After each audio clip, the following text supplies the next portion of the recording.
All right, so let's talk about the way we market and why it's important to do your messaging in a very particular way.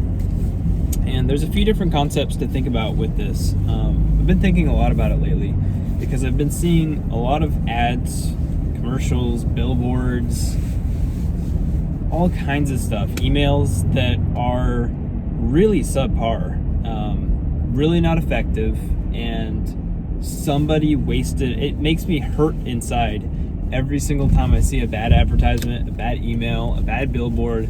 Like every time I see one, I cringe because I know somebody paid a marketer a lot of money to do their messaging and it wasn't at all what it should have been. So I want to talk about some concepts that are really important as a business owner or a marketer or even someone that does outreach for a nonprofit or some sort of thing like that.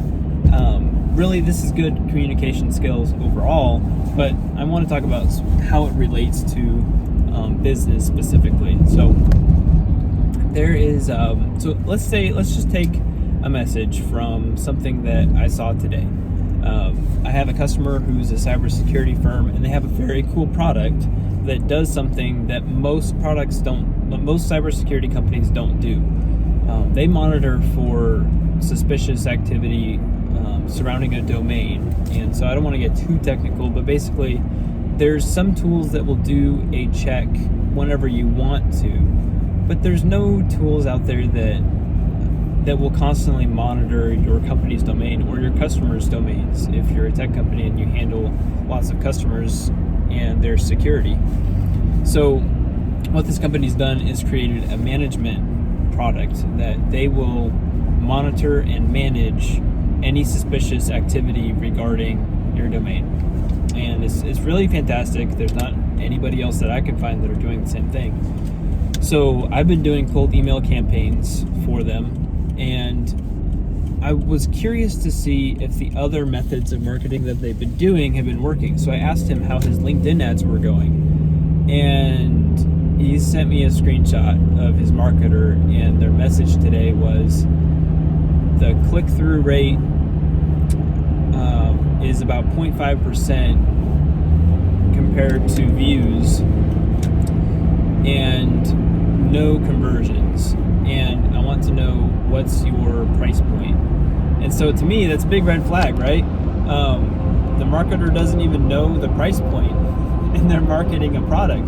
This is typical of marketers. So I'm not bashing this specific one. They're not just a horrible marketer, they're an average marketer. And I want to help you be above average when it comes to marketing. So this is for if you're a business owner or you're somebody that's hiring a marketer, some things to look out for and to get right before you waste a lot of money and a lot of time.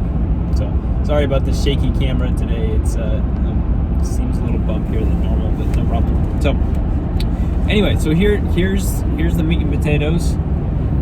You want to have going back to the example. So the example is they have some LinkedIn posts that talk about their product, and they talk about how they partner with such and such company to help secure MSPs, and they have this really cool domain squatting technology and all this kind of stuff, and talking about the features. And I also saw an ad for a water bottle yesterday that I'm highly interested in the brand. I used to work in the company actually as customer service, so I follow them. I saw an advertisement saying, giving all the features of what's so cool about the bottle, and it holds ice for 2 days, and it's really tough, and it's got all these pockets that you can put stuff in.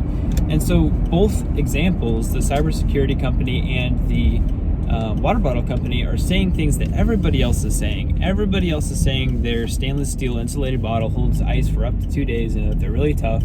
And then they add one cool feature. The cybersecurity company, their marketer is saying, here's all these cool features that, by the way, everybody else is doing too. And here's one extra cool feature that it does. That's not the way to market at all. That's completely wrong, and it's the way most people do it. The right way is to start with the why. 95% of people will buy off the why they should buy it, and not the what. They don't buy off features. They go off how the product or the service makes them feel. So, for example,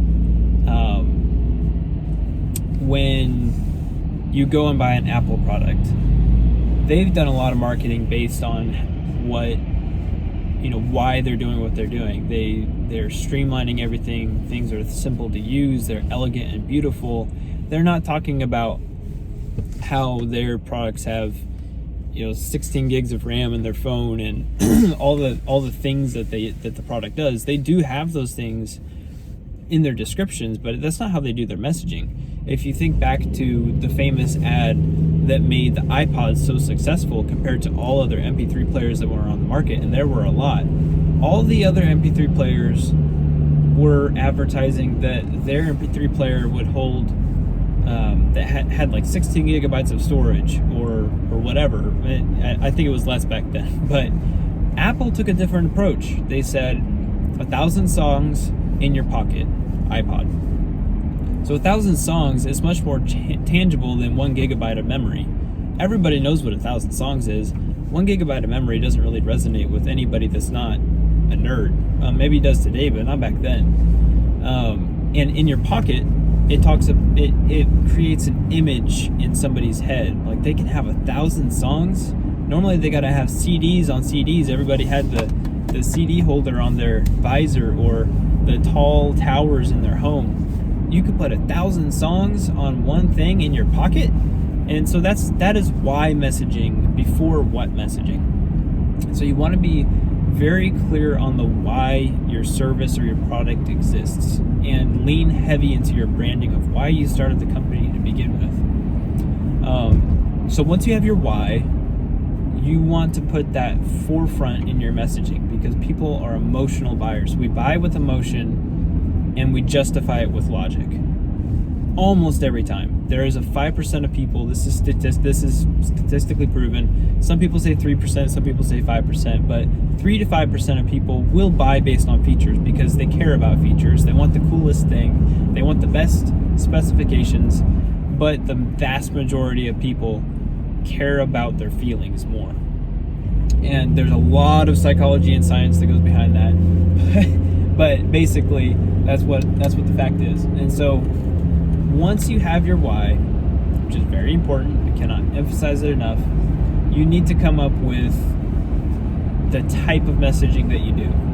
So a lot of companies and marketers will try to jam-pack all the different features of something into one advertisement.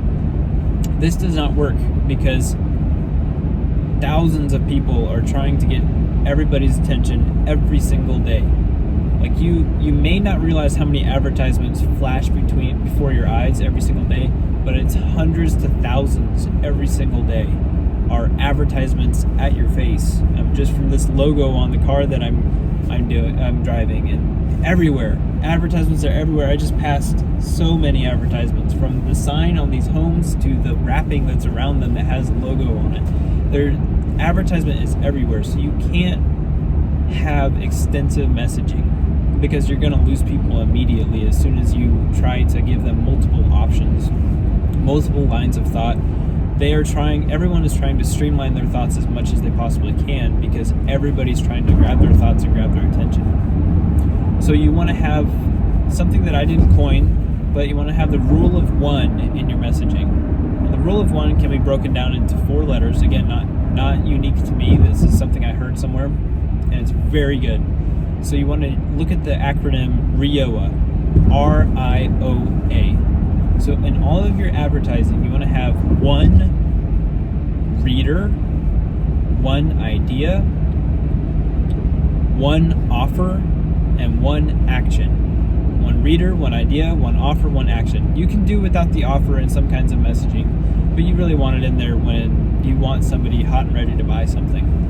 So 1 reader, think about who are you messaging. And then for 1 idea, what part of your service are you interested in putting in front of that person? It does not have to be, it should not be all of the things that you offer. It should only be 1 part of it. 1 idea, you need to have a few different angles that you play with in your mind before you put this messaging out there.